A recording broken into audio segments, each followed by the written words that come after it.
اسرائیل ایک ناجائز غاصب اور سفاک صہیونی ریاست ہے جس کی بنیاد نہتے فلسطینیوں کے خاک و خون میں تڑپتی لاشوں پر استوار کی گئی ہے، اور اسرائیلی حکومت غیر قانونی یہودی بستیوں کی تعمیر میں ہر گزرتے دن سے تیزی دکھا رہی ہے، جبکہ مشرق وسطی میں گریٹر اسرائیل کے قیام کے لیے عالمی طاقتیں ہر اعتبار سے اس کی پشت پناہی کر رہی ہیں۔ یہی وجہ ہے کہ اسرائیل کے قیام کی بنیاد بننے والے اعلان بلفور کے 100 سال مکمل ہونے پر برطانیہ میں جشن منایا گیا۔ اس موقع پر منعقد کی گئی تقریبات کے مہمان خصوصی اسرائیلی وزیر اعظم نیتن یاہو تھے۔ اسی حوالے سے اسرائیلی وزیر اعظم نے برطانیہ کے صدر مقام شیتم ہاؤس میں منعقد کی گئی ایک تقریب میں 80 منٹ طویل خطاب کرتے ہوئے کہا کہ وہ ایک ایسی فلسطینی ریاست کو قبول کر سکتے ہیں جس کی کوئی متعین سرحدیں نہ ہوں، وہ مکمل آزاد اور خود مختار نہ ہو، اس کی گزرگاہیں اور فضا اسرائیل کے کنٹرول میں ہو۔ ان کے ساتھ ساتھ اس فلسطینی ریاست میں قائم کی گئی یہودی کالونیاں اپنی جگہ موجود رہیں۔ اسرائیلی وزیر اعظم کا غیر معقول اور زمینی حقائق کے برعکس بیان ان سے متعلق کرپشن کیسز سے عوام کی توجہ ہٹانے کے لیے تو مؤثر ثابت ہو سکتا ہے، مگر عالمی توجہ حاصل کرنے میں مکمل طور پر ناکام کوشش ہے، جبکہ فلسطینی عوام سمیت مسلم دنیا بے بس تو پا فلسطینی ریاست کا تصور کو مکمل طور پر مسترد کر چکی ہے، کیونکہ متعین سرحدوں کے بغیر فلسطینی ریاست کا تصور، اور وہ بھی یہودی کالونیوں کو ختم کیے بغیر، یہ منصوبہ یہودی انتہا پسندوں کے مفاد میں تو ہو سکتا ہے مگر فلسطینی قوم کے مفاد میں بالکل نہیں۔ اگر مسئلہ فلسطین کے حل کے حوالے سے تاریخی حقائق کا جائزہ لیا جائے تو اسرائیل کے قیام سے 1 سال قبل 1947 میں اقوام متحدہ نے برطانیہ کے زیر انتظام فلسطینی علاقے میں یہودی ریاست کے قیام کے حق میں فیصلہ دیا تھا، جس کے مطابق فلسطین کے علاقے میں 2 ریاستوں یعنی یہودی اور عرب ریاست کا قیام عمل میں لایا جانا تھا، مگر کمال عیاری سے یہودی ریاست اسرائیل کا نہ صرف قیام کیا گیا بلکہ اسے عالمی طاقتوں کی طرف سے تسلیم کرنے کے ساتھ ساتھ مضبوط بھی کیا گیا، جبکہ فلسطین کی سرزمین ہر گزرتے دن کے ساتھ اسرائیلی افریط کی نظر ہوتی چلی جا رہی ہے۔ اس میں دو رائے نہیں کہ اسرائیلی وزیر اعظم کا حالیہ بیان امریکہ کی 2 ریاستی فلسطینی مسئلہ کے حل سے انحراف کا تسلسل ہے، جس کے بارے میں رواں سال کی ابتدا میں وائٹ ہاؤس کی طرف سے جاری بیان میں کہا گیا تھا کہ ضروری نہیں ہے کہ اسرائیل اور فلسطین کے تنازع کا واحد حل 2 ریاستوں کا قیام ہی ہو، جبکہ اسی موقع پر امریکی صدر ڈونلڈ ٹرمپ نے بھی واشنگٹن کی جانب سے اسرائیل اور فلسطین کے درمیان جاری تنازع کے اختتام کے لیے 2 ریاستی حل کے بین الاقوامی وعدے سے علیحدگی کا اعلان کرتے ہوئے کہا ہے کہ وہ کسی ایک ریاست کا ساتھ دے سکتے ہیں اگر یہ امن کے لیے ہو۔ دوسری جانب مرکزی اطلاعات فلسطین کے مطابق فلسطین کے صدر محمود عباس کے خارجہ امور اور عالمی تعلقات کے امور کے ذمہ دار نبیل شاس نے یونان کے دارالحکومت ایتھنز میں منعقدہ عرب یورپی سربراہی اجلاس کے دوران ان کے پیغام کو پڑھ کر سنایا، جس میں کہا گیا ہے کہ اسرائیل 2 مملکتی حل کو ختم کرنے اور عالمی قوانین کے برخلاف یہودی بستیاں تعمیر کرتے ہوئے فلسطینی مملکت کے قیام کی راہ میں رکاوٹیں کھڑی کر رہا ہے۔ فلسطینی عوام کو اپنے حق خود ارادیت استعمال کرنے، دارالحکومت القدس رکھنے والی فلسطینی مملکت قائم کرنے اور اسرائیل کے قبضے کو ختم کروانے کا حق حاصل ہے۔ بلا شبہ یہ پورا منظرنامہ فلسطینی عوام کی امنگوں کا عکاس اور یہود و نصارہ کے باہمی گٹھ جوڑ اور آپس کے تانے بانوں کو واضح کرتا ہے، جسے مسلم دنیا کو سبق سیکھتے ہوئے اپنے مسائل کو خود انحصاری کے ساتھ حل کرنے کی کوشش کرنا ہوگی، کیونکہ فلسطین ہو یا کشمیر، برما ہو یا شام، ہر جگہ ظلم ہوتا ہے تو مسلمان پر، گھر جلتا ہے تو مسلمان کا، بیٹی لٹتی ہے تو ایمان والے کی، عدم استحکام ہے تو اسلامی ملک میں۔ لہذا جب تک ہم اپنے مسائل کو حل کرنے کے لیے سنجیدہ نہیں ہوں گے، ذلت اور رسوائی ہی ہمارا مقدر بنتی چلی جائے گی۔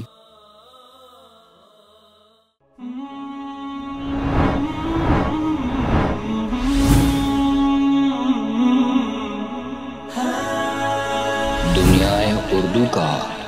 درخشاں ستارہ وصال اردو۔